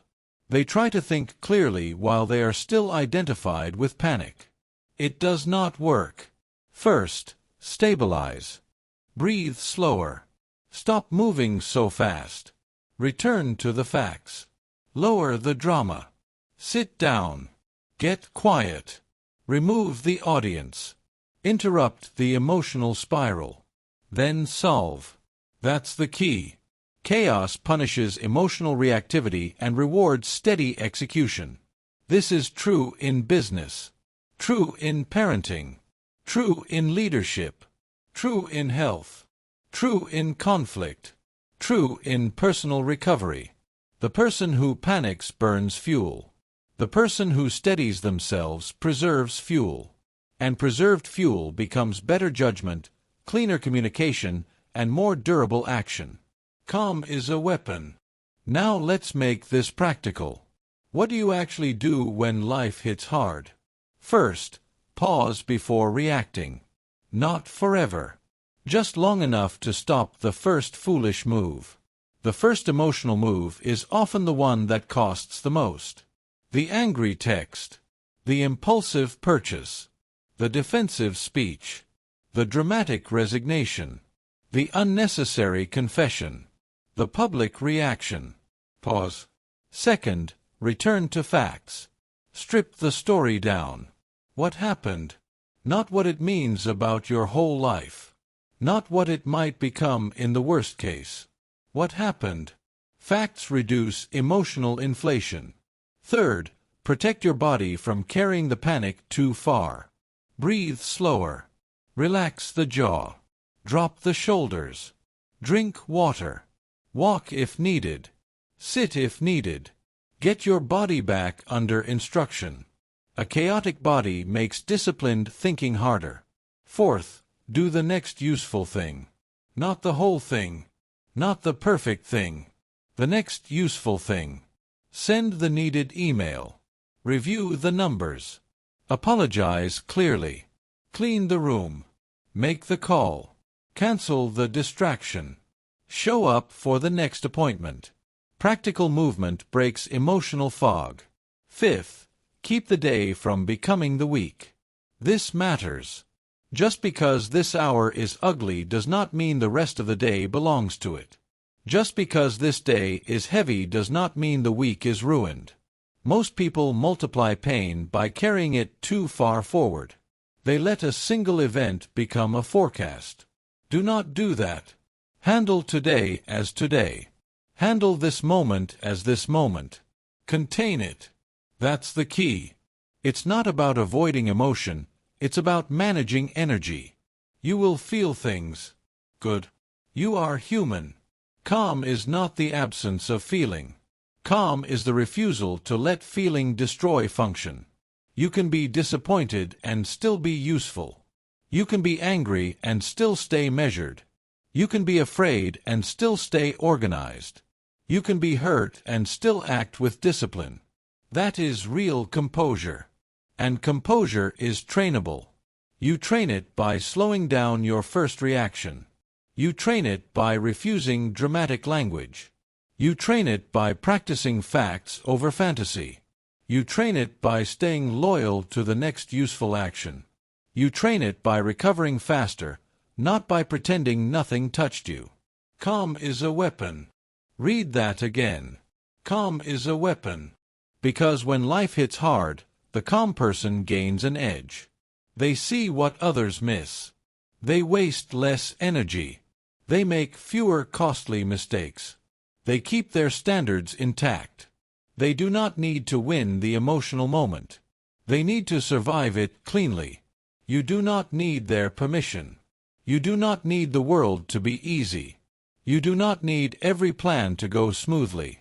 You need state control. That is hidden toughness. Quiet control under visible pressure. The ability to absorb a hit without becoming the hit. The ability to face criticism without becoming defensive chaos. The ability to take a loss without losing your direction. The ability to keep one problem from infecting your whole life. Stabilize first. Solve second. That is how strong people stay strong when life gets messy. That is how disciplined people stay usable when stress arrives. That is how private resilience becomes public steadiness. And once you can stay calm under pressure, one more question remains. Can you finish? Because many people can start strong, talk strong, and even endure for a while. But real trust in yourself is built somewhere else. It is built at the end. You mastered your state under pressure. Good. Now let's become the kind of person who closes the loop. Chapter 9. Become the person who finishes. A lot of people love beginnings. They love the fresh start. The new notebook. The new goal. The new plan. The burst of motivation. The version of themselves that appears in the first 3 days. Beginnings feel powerful. That is why so many people get addicted to them. But motivation loves beginnings. Character proves itself at the end. That's the key. You do not change your identity by starting 100 things. You change your identity when you become known to yourself as someone who finishes what they begin. Not perfectly, not dramatically, but consistently, cleanly, fully. Finish, and your mind will trust you again. Read that again. Finish, and your mind will trust you again. Most people do not realize how much self-doubt they have created by leaving things open. Open loops everywhere. Half-built habits. Half-finished projects. Half-kept promises. Half-healed conversations. Half-serious efforts. They start with intensity, then vanish when the excitement disappears. And every time that pattern repeats, the mind learns something dangerous. We do not follow through here. That becomes identity. Not because you said it out loud. Because you rehearsed it. You have a choice. You can keep being someone who starts under emotion and quits under discomfort. Or you can become someone who closes the loop. That is where self-respect is built. That's the key. Starting is easy compared to finishing. Starting is romantic. Finishing is responsible. Starting gets attention. Finishing builds trust. Starting feels like possibility. Finishing creates proof. That is why strong people are different. They are not always louder. They are not always more talented. They are not always more inspired. They are simply harder to detach from the mission once they begin. They stay. When it gets repetitive, they stay. When it gets boring, they stay. When it gets unclear, they stay. When the applause disappears, they stay. When the middle becomes ugly, they stay. End it with strength. That phrase matters because the end is where your standards are truly tested. Anybody can act serious in the beginning. The beginning is full of energy. The beginning has novelty. The beginning still protects your fantasy. But the end asks for something deeper. The end asks whether you can remain loyal after emotion leaves. That is character. Look at a training block. Someone commits to 8 weeks. The first week feels strong. New focus. New energy. New discipline. They tell themselves this time is different. And maybe it is. But the truth is not revealed in week 1. The truth is revealed in week 6. Week 7. Week 8. When the body is tired. When progress slows. When the sessions feel repetitive. When life gets busy. When the mirror is not moving fast enough. That is where the weak pattern returns. Maybe I'll restart next month. Maybe I need a new program. Maybe this is not the right approach. Maybe I've done enough. No. Most of the time, that is not strategy. That is discomfort trying to escape completion. Finish, and your mind will trust you again. Because when you complete the block, something changes. Not just in the body. In the self-image. You become evidence to yourself. You become someone who can stay with a thing longer than your mood. And that matters far beyond fitness. That trust bleeds into work. Into relationships. Into money. Into discipline. Into life. That's the key. The same is true for difficult conversations. A lot of people start them. Very few finish them well. They open the door, then retreat when it gets uncomfortable. They say half of what needs to be said. They soften the truth until the truth disappears. Or they say the hard thing, then panic when the emotional response arrives, and backtrack into confusion. That is not completion. Completion means you stay present long enough to say what must be said clearly, calmly, and fully. You do not flee when the room gets tense. You do not quit the truth halfway through. You do not reopen what needed closure just because the other person is uncomfortable. End it with strength. It's not about intensity, it's about completion. That's the key. Now think about projects. The book idea. The business idea. The presentation. The application. The proposal. The content. The work you keep talking about but never shipping. Nothing destroys self-trust faster than endless almost. Almost done. Almost launched. Almost submitted. Almost serious. Almost there. No. Almost does not build identity. Finished builds identity. Shipping the project matters because it ends the fantasy stage and enters the reality stage. Finished work can be judged, improved, refined, rejected, respected, used, and learned from. Unfinished work only lives in the imagination, where it can stay perfect forever and useless forever. You do not need their permission. You do not need perfect conditions. You do not need one more round of polishing to avoid being seen. You need to finish. That is hidden toughness. The willingness to close the loop even when completion exposes you to discomfort. Because finishing invites judgment. Finishing ends excuses. Finishing removes the emotional luxury of saying, "I could have, if only." Weak people protect that fantasy. Strong people trade fantasy for proof. That's the key. Now let's go deeper. Why do people struggle to finish? Because finishing forces confrontation. It confronts laziness. It confronts perfectionism. It confronts fear of judgment. It confronts boredom. It confronts emotional inconsistency. It confronts the gap between who you say you are and what you are willing to complete. That is why so many people stay in the beginning. The beginning lets them feel ambitious without being accountable. The middle gets hard. The end gets honest. And honesty is where identity changes. You have a choice. You can keep collecting beginnings. Or you can start collecting completions. One path gives you stimulation. The other path gives you self-respect. That's the key. Unfinished effort creates self-doubt. Not because you are weak by nature. Because every unfinished effort leaves a residue. A quiet memory. You said you would do it. Then you did not. Maybe you had reasons. Maybe some were real.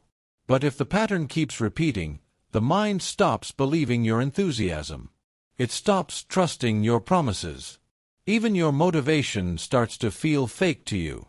That is expensive. Because once self-trust is damaged, everything feels heavier. Starting feels heavier because some part of you already expects collapse. Commitment feels heavier because your history is now arguing against you. But completed effort does the opposite. Completed effort creates self-respect. Not instant confidence. Not ego. Respect. The quiet kind. The kind that comes from knowing you did not abandon yourself in the middle. The kind that comes from saying, "I stayed. I finished. I closed it properly. I kept the agreement to the end." Finish, and your mind will trust you again. Now, let's get practical. How do you become the person who finishes? First, reduce how many things you start. Too many open loops weaken your force. Pick fewer targets. Respect them more. Completion loves concentration. Second, define what "finished" means before you begin. If the end point is vague, quitting becomes easier to justify. Be clear. 8 weeks. 50 pages. 1 full conversation. Final draft sent. Application submitted. Task completed. Third, expect the emotional drop. Every serious effort has a phase where it stops feeling exciting. Plan for that. Do not interpret that phase as a sign to quit. Interpret it as the place where identity is being tested. Fourth, stop worshiping perfect endings. Finished does not mean flawless. Finished means complete. Clean enough to close the loop. Good enough to ship. Strong enough to stand by. Fifth, build a ritual for the final stretch. Because the last 10% often requires the most discipline. Protect your energy there. Clear distractions. Tighten your schedule. Remind yourself what completion means. End it with strength. That's the key. The strongest people are not the ones who start the most things. They are the ones who carry the thing all the way through. They do not fall in love with the beginning. They take responsibility for the end. They understand that the end is where trust is rebuilt. And trust is the foundation of mental toughness. Because once your mind trusts you, hesitation decreases. Negotiation weakens. Standards rise. Action becomes cleaner. You no longer need to manufacture confidence all day. You have evidence. Evidence from finished things. Evidence from closed loops. Evidence from staying with the mission after the mood faded. That is power. Not loud power. Private power. Finish, and your mind will trust you again. So look at your life honestly. What have you left open? What conversation is unfinished? What discipline block did you abandon? What project keeps living in almost? What promise to yourself keeps getting dragged into another month? Pick one, not five. One. And close it. Do not start something new to escape the discomfort of ending something old. Do not hide in planning. Do not hide in reinvention. Finish what is already in your hands. Train your mind to see that you are no longer the person who disappears in the middle. You end it with strength. You close the loop. You rebuild trust. You become solid. That is mental toughness. You learned how to stay calm under pressure. Good. Now you are learning how to complete under pressure. That is what makes discipline real. But there is one final step. Once you become someone who finishes, you must learn how to live so quietly disciplined that nothing outside you can easily take control again. You closed the loop. Now let's build the kind of private freedom that cannot be shaken. Chapter 10. Live so quietly disciplined that nothing can own you. This is what it all comes down to. Not hype. Not image. Not performance. Not being seen as strong. Freedom. That is the final form of hidden toughness. Freedom built in private. Freedom built through discipline. Freedom built so quietly that most people do not notice it until the results become impossible to ignore. Discipline is private freedom. That's the key. Read that again.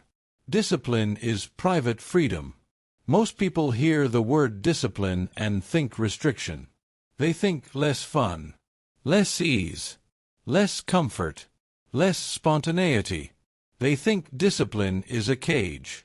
It is the opposite. Discipline is the thing that breaks cages.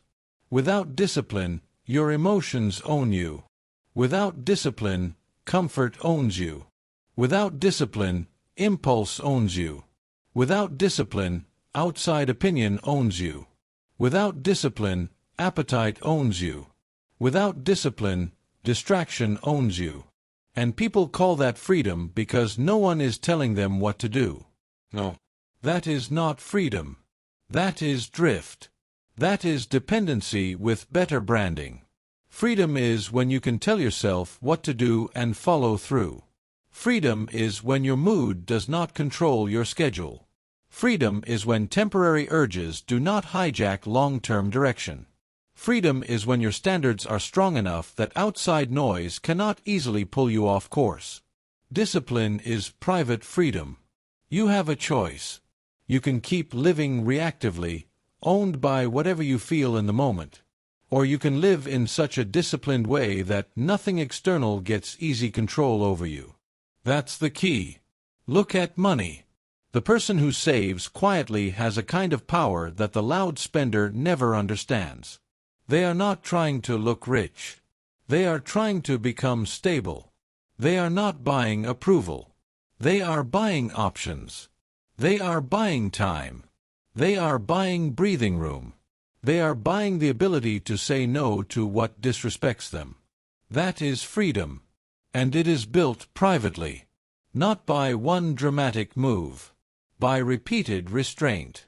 By standards. By not spending to soothe emotion. By not spending to impress people who are not paying your bills. By not using money to perform an identity you have not yet earned. You do not need their permission. You do not need their envy. You do not need their applause. You need control. That's the key. The same is true with the body. The person who trains consistently without posting every workout is building something deeper than appearance. They are building command. They are building energy. They are building resilience. They are building a body that obeys, recovers, carries, withstands, and supports the rest of life.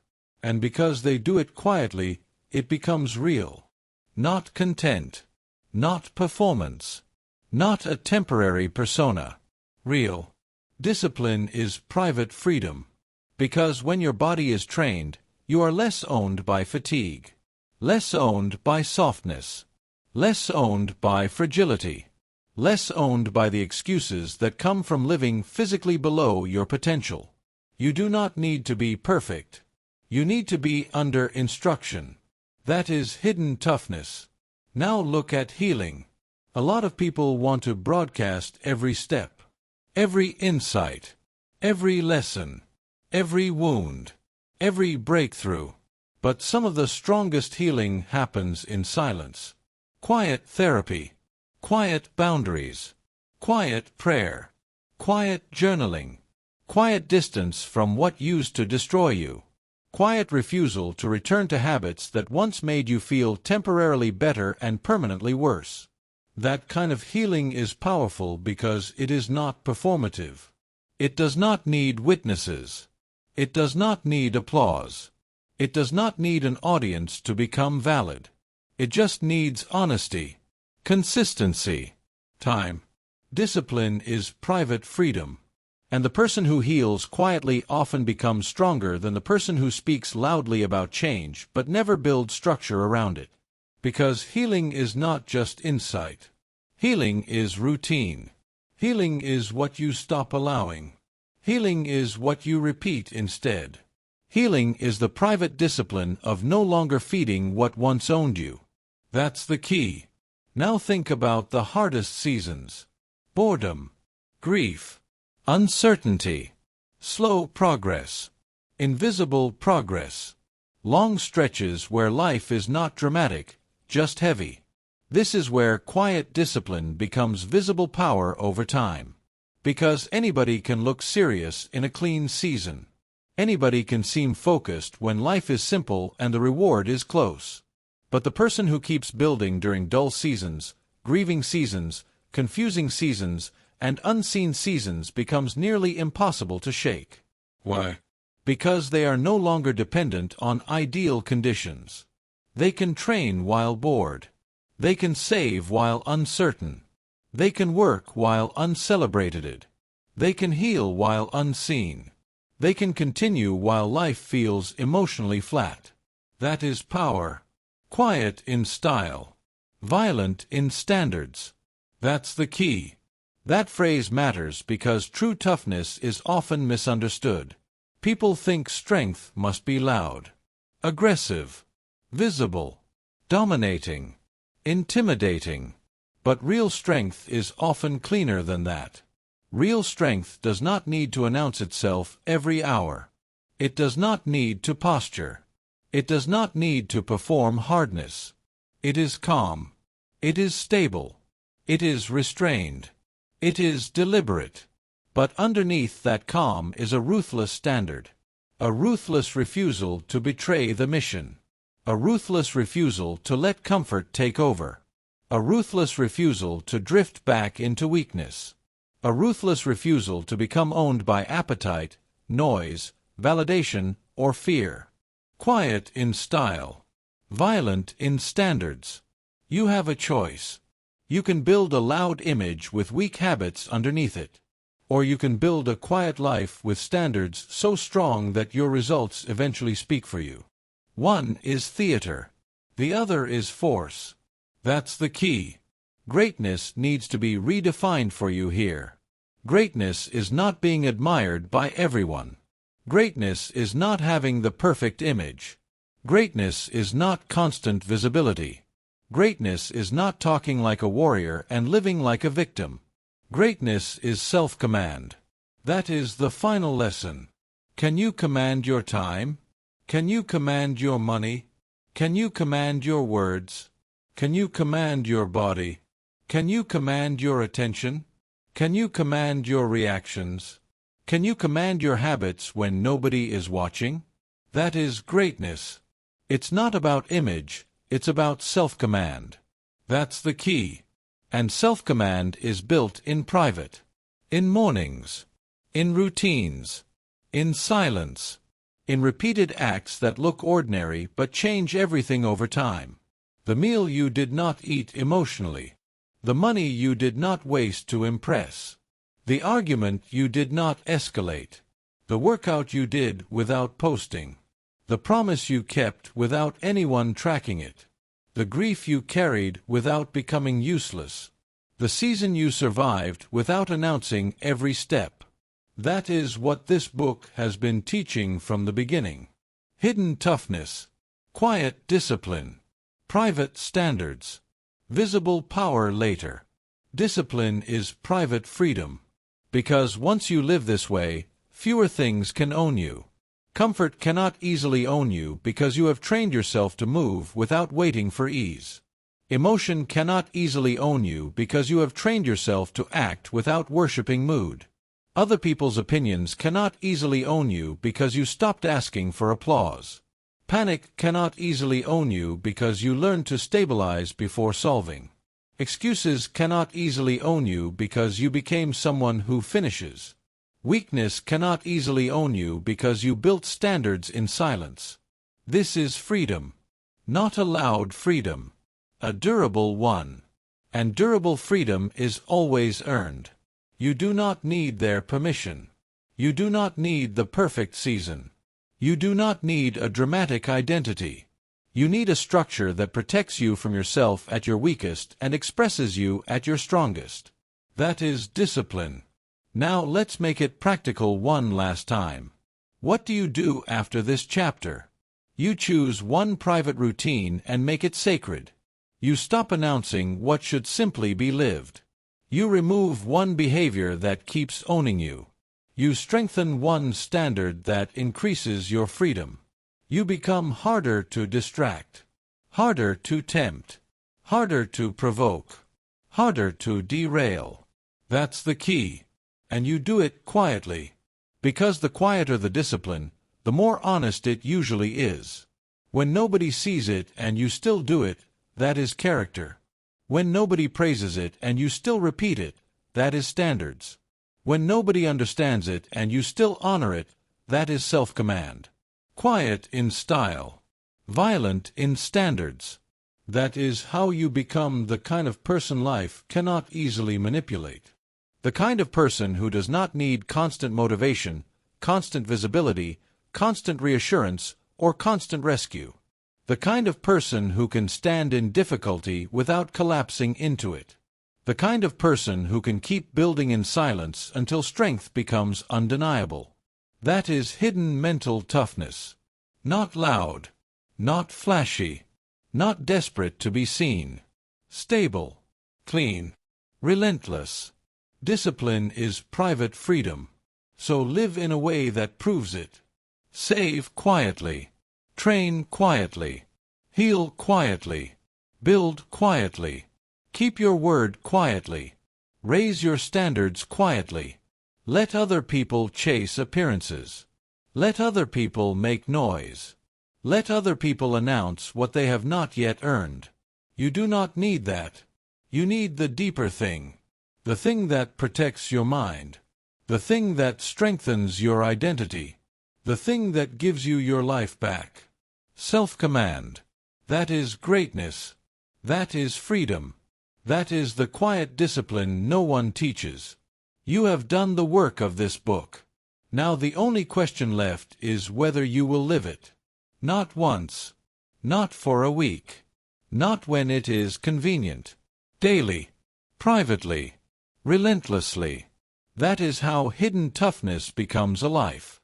And now that you understand the full path, it is time to close where all real discipline begins and ends, with a final decision to live by it. Mental toughness is not something you talk about. It is something you prove in private. It is waking up when you said you would. It is working when you do not feel like it. It is staying calm when life gets loud. It is refusing to negotiate with weakness. It is repeating the basics until they become your nature. It is carrying discomfort without turning it into an excuse. It is needing less approval, less explanation, less permission. It is controlling your thoughts, finishing what you start, and building standards so strong that your moods can no longer control your actions. That is the lesson. That is the edge. That is the quiet discipline no one teaches. So here is your challenge. Choose one private standard today, follow it for the next 7 days without debate, without excuses, and without announcing it to anyone.